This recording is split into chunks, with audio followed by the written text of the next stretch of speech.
मज़ारों में खूब जाके माथा टेक रहे हो, चादर चढ़ा रहे हो। वो हरामी अक्षय कुमार 1 करोड़ का दान दे के आए हिंदू के कत्लेआम पे। बांग्लादेश में जब हिंदुओं को काटा जा रहा था, वो हरामी नमक हराम हिंदुओं के पैसे से उसकी फिल्में चली हैं। वो जाके करोड़ रुपए दान दे के आया, तो हिंदुओं से क्या अपेक्षा करोगे? ये तो बोलोगे आपका गला काट रहा होगा तो एक तलवार और पकड़ा देंगे, भैया अच्छे से मारो इसे। सर बॉलीवुड का क्या आप नाम लोगे? बॉलीवुड की अलग ही दुनिया है, बॉलीवुड अलग ही चलता है। बॉलीवुड का क्या, आप किसी भी एक एक्टर का आपको ट्विटर दिख रहा है कि बांग्लादेश के ऊपर क्या अत्याचार हो रहा है? क्या बॉलीवुड के किसी भी एक्टर का, क्या डायरेक्टर का, क्या करण जौहर का, क्या बड़े से बड़े कोई भी प्रोड्यूसर है आया है कि बोलने के लिए कि भाई क्या माहौल, इंस्टेबिलिटी खराब हो रही है? क्या बॉलीवुड का कोई भी लीडर ये बोलता है कि जो कांग्रेस पार्टी के जो अलायंस के जो लोग हैं, इंडिया अलायंस के जो लोग हैं, वो बांग्लादेश का माहौल, भारत के माहौल की तरफ खराब करने की कोशिश कर रहे हैं? क्या बॉलीवुड वाले बोलते हैं उसके बारे में? मेरे हिसाब से तो सर सबसे गंदी अगर कोई देश में कोई चीज़ है तो वो बॉलीवुड है।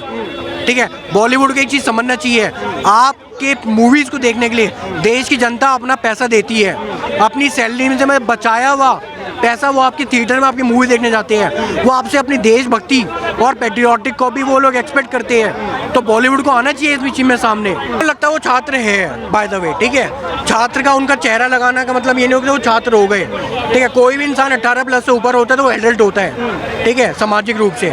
उसमें इतना दिमाग होता है सोचने समझने का, उसमें पॉलिटिकल, एथिकल, मोरल सारी वैल्यूज़ होनी चाहिए। आप जा रहे हो किसी को मारने के लिए, आप अत्याचार करो, महिला को पकड़ के बांध कर, अरे छोड़ो ये वो हिंदू थी कि वो मुसलमान थी, आप देखो आप एक महिला को पकड़ रहे हो और 4 महिला वहाँ खड़े होकर उसका मजाक। बॉलीवुड के बारे में एक बात बताऊं, बॉलीवुड वो भांड इंडस्ट्री है कि जहां इतनी औकात है उन लोगों की कि एक नेता ना, एक अभिनेता पैसे लेके अपने कपड़े उतार देता है और नंगा लेट जाता है ससुरा। उनका क्या ही ईमान है, वो पैसे लेके आल आइज ऑन रफा तो कह सकते हैं, लेकिन जब उनके ज़मीर की बात आएगी ना, वो कभी हिंदुओं के लिए नहीं बोलेंगे। कभी आज तक देखा आपने क्या कन्हैया लाल के लिए बोले थे क्या? वो जो आज बांग्लादेश के लिए, वो नहीं बोलेंगे। यहाँ पर सबसे बड़ा मैं बोलूँगा, अभी भी वक्त है हिंदुओं, जाग जाओ, अभी भी वक्त है, जाग जाओ। और 1 करोड़ 35 लाख हो ना, मात्र 35 लाख, मात्र 35 लाख मैं कह रहा हूँ, ये सारे ज़ॉम्बी, ये सारे इस्लामी कट्टरपंथी, ये आतंकवादी, ये दरिंदे जो तुम्हारी बहन बेटियों के साथ में बर्बरता कर रहे हैं, ये भागते ना नजर आए तो बात है। सिर्फ 35 लाख बांग्लादेशी हिंदू जिस दिन हाथ में और आगाज कर देगा युद्ध का, उस दिन अंजाम बदल जाएगा, हालात बदल जाएगा और बांग्लादेश में हिंदू की सरकार तक बन जाएगी। मैं ये तक बता रहा हूँ आप सर। ये बहुत मतलब निराशाजनक है, बहुत ही ज़्यादा निराशाजनक है कि जो अभी मुक्तेश्वरानंद हर मामले में, छोटे से छोटे मामले में सरकार को घेरने के लिए प्रश्न उठाते हैं। हर चीज़ में राम मंदिर पे प्रश्न उठा दिया उन्होंने, सोने का मुद्दा उठाते हैं। जब आज 1 करोड़ 35 लाख हमारे भाई हमारे पड़ोसी मुल्क बांग्लादेश में हैं, उनके ऊपर बर्बरता की जा रही है, उनको मारा जा रहा है, बच्चों को मारा जा रहा है, महिलाओं के साथ बलात्कार किया जा रहा है, अभी मुक्तेश्वरानंद चुप बैठे हुए हैं। काहे के शंकराचार्य हो भाई साहब? आप किस बात के शंकराचार्य हो? जब आप अपने धर्म के लिए नहीं बोल सकते, आप किस बात के शंकराचार्य हो? किसने बनाया उनको? आप लोगों ने बनाया, हमने कैसे बनाया? अभी उनके ऊपर आपको पता है एक चीज़ और भी है, मैं एक वीडियो मैंने देखी थी, मैं पुष्टि तो नहीं करता हूँ, लेकिन वो वीडियो बिना आग के चिंगारी धुआं नहीं होता है। उसमें ये कहा गया है कि ये साजिश के तहत जाल साजी से इनको शंकराचार्य बनाया गया और उसका भी मामला कोर्ट में चल रहा है, क्योंकि इनको संतों ने नहीं बनाया शंकराचार्य, ये जाल साजी से शंकराचार्य बने और उसका भी मामला सुप्रीम कोर्ट में चल रहा है। ऐसा अगर कुछ सच है तो। लेकिन देखो सीधी सी बात है, आपकी कथनी और करनी से ही समझ में आ जाता है। आप छोटे से छोटे मुद्दे पर सरकार को घेरते हो, बयान देने आ जाते हो, चाहे वो राम मंदिर का मामला हो, चाहे हर चीज़ का, आप ज्ञान देने आ जाते हो। जब आज हमारे भाई, हमारी बहनें, हमारे ही बच्चे हैं, वो आज समझ रहे हो ना, उनको जब मारा काटा जा रहा है, ऐसे पुलों से उल्टा लटका दिया जा रहा है। एक महिला के साथ तो इतनी बर्बरता करी, मैंने कल वो वीडियो देखी, मेरे आंसू आ गए, रोंगटे खड़े हो गए, आंसू आ गए कि इतनी बर्बरता एक महिला के साथ कैसे कोई इंसान नहीं कर सकता है। पूरी लोबिया वो कह रहे कि सारी की सारी वीडियो झूठी हैं, भारत के लोगों को वो वीडियो दिखा के भड़काया जा रहा है। सर वो लॉबी जो है ना, उसको हिंदुस्तान, गौ, गीता, गंगा से कोई लेना देना नहीं है। उसको सिर्फ वामपंथी विचारधारा से लेना देना है, उसको सिर्फ लेफ्टिस्ट विचारधारा से लेना देना है और उसको मुस्लिम तुष्टीकरण कराना है, उसको किसी भी तरीके से कांग्रेस को सत्ता में काबिज कराना है, और इससे इतर और कुछ भी नहीं है। आप मुझे एक बात बता दीजिए ना, आज बांग्लादेश में हो रहा है तो आप कह रहे हो वो वो लोग, ये तो वही लोग हैं ना जो कन्हैया लाल की मौत को भी ठहराने लगे थे क्योंकि उसने स्टेटस क्यों लगाया था उसके बेटे ने।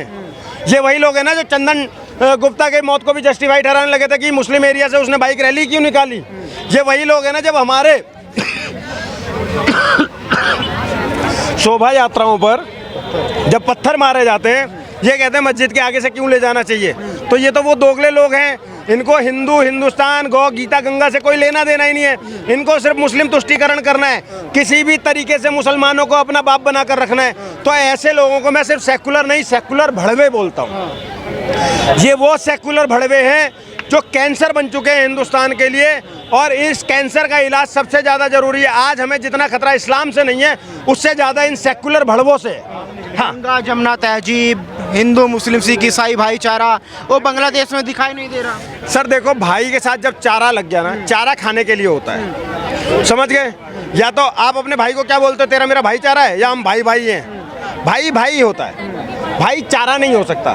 तो जब ये शब्द ही आया ना चारे वाला, वहीं पर गड़बड़ होनी चाहिए थी। उस समय पे लोग क्यों नहीं समझ पाए।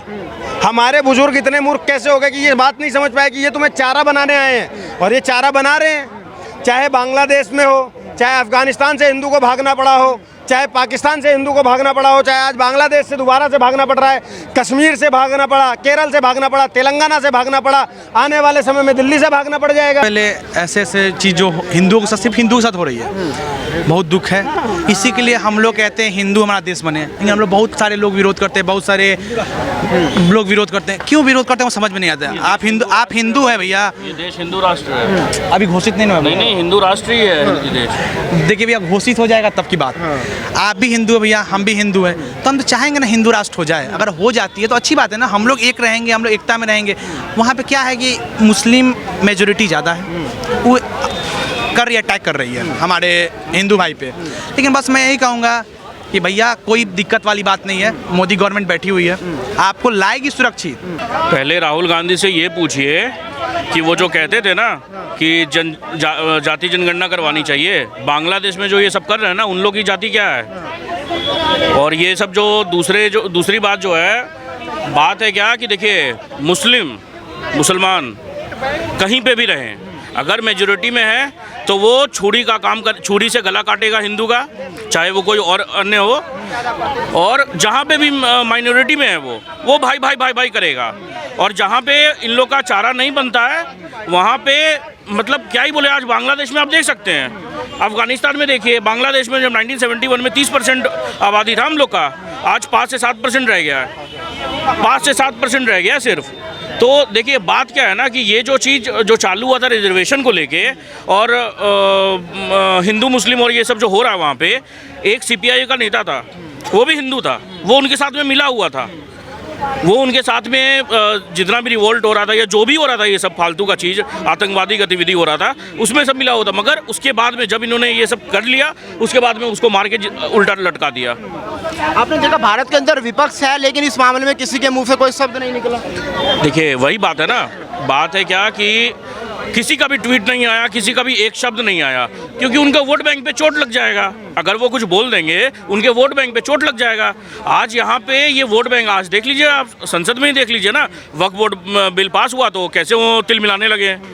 बात है कि बस इन लोग को तुष्टीकरण करना है, बस घटिया राजनीति करनी है, और इनको कुछ नहीं करना है। बात है कि हिंदू कहीं भी जाए, हिंदू कैसे मर रहा है या क्या कर रहा है, उसके लिए कोई नहीं है। देखो 1947 के बाद कोई ऐसी, आज हमारे नरेंद्र मोदी ऐसे जो बैठे हैं कि जो हिंदू के बारे में सोचते हैं।